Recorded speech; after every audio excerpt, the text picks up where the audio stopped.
So yun na guys, malapit na ako sa beach. And so boring yung araw ko. Off day ko ngayon. Ako ay nakahiga lang. So naisipan ko pumunta rito sa beach para mag-swimming. Hintay lang tayo dito sa may stoplight. So dito na ako guys, naglalakad na lang ako. Lapit-lapit tayo sa beach. Dito tayo mag-swimming. Ito pa rin yung mga views. Mga view dito, yan. Medyo maraming tao nag-swimming ngayon. Kailangan natin sulitin ang araw ng ating day. Kaya ito. Lakad-lakad muna tayo guys. So naglalakad tayo guys. Diyan ang beach. Gusto tayo mag-swimming. Maraming tao ngayon. Kahit Wednesday. Ayan. Lakad lang tayo guys.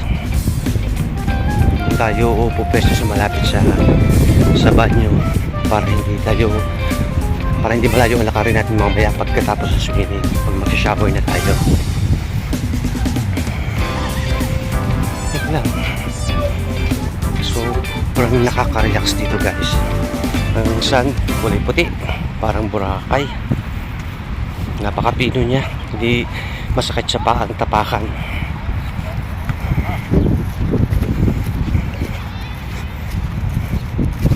So may dala tayong watermelon, tsaka chichoya sa bag, tsaka tubig, yun lang.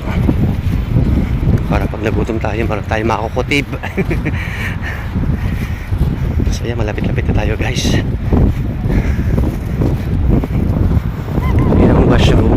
So doon tayo sa malapit po pwesto para makapag-swimming tayo ng maayos. So dito tayo guys, mag-swimming na tayo and medyo marami nag-swimming ngayon. Tapos pa yung araw. So ito pa rin yung magandang view dito sa Voynich. Dito ako nagpwesto kasi malapit lang sa washroom. So after natin mag-swimming, malapit lang lakad natin papunta ng shower. So yan. Napaka-relaxing dito. Hindi na masyadong mainit guys yung tama ng sikat ng araw. So yan. Kami dito nagsasunbathing na ngayon yan. So lulubog na tayo.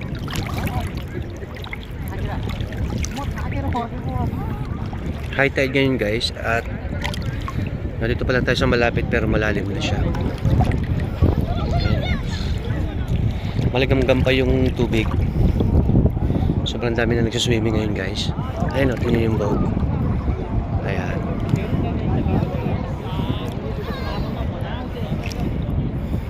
Mga nagbo-boating dyan. Ayan.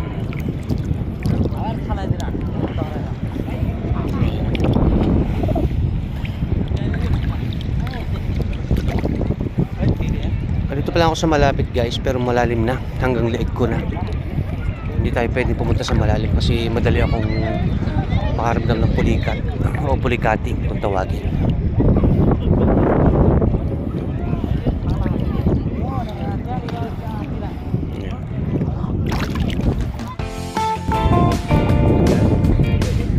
Swimming muna tayo guys.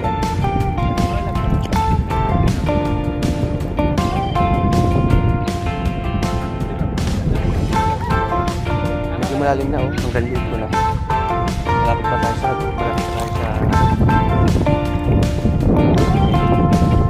high tide nga guys. So yan. Ano nang view dito guys, yan ang mga building. Ayan.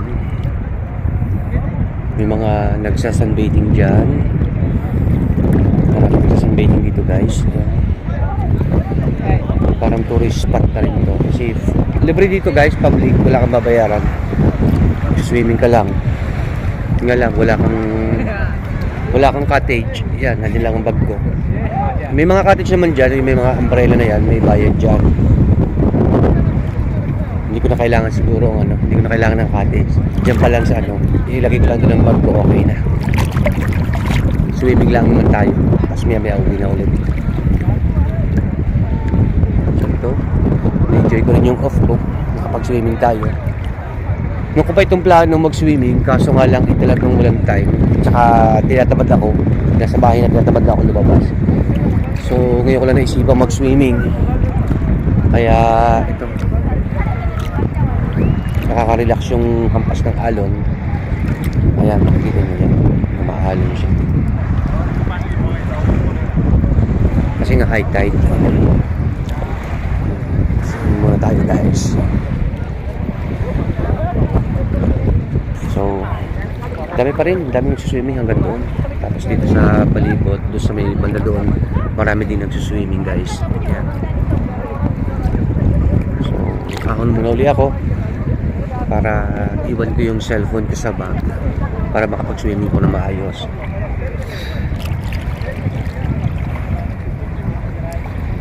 Dito ko lang nilagay yung bag ko, nakapatong lang dyan. So hindi natin kailangan ng paddle shoes eh. Swimming lang naman tayo. Tapos maya maya mga bandang 7, basta magdilim-dilim na o 6:30, papaako na yung tao dito. Hindi naman papaswimming. So dito ko lang nilagay yung bag ko guys. Yan. Ito lang yung aking bag. So dito ko iwan ang cellphone ko. Swimming muna tayo.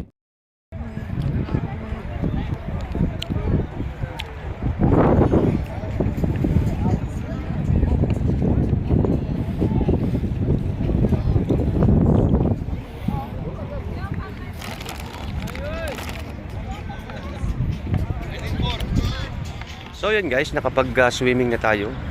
And nagpaahon na rin yung lifeguard. Nakapag-banlaw na rin ako, nakapag-shower na rin ako. And ready na uli ako maglakad pa uwi. So ito lang yung vlog natin for today guys. And thank you so much for watching. See you next time on my next vlogs. Bye bye!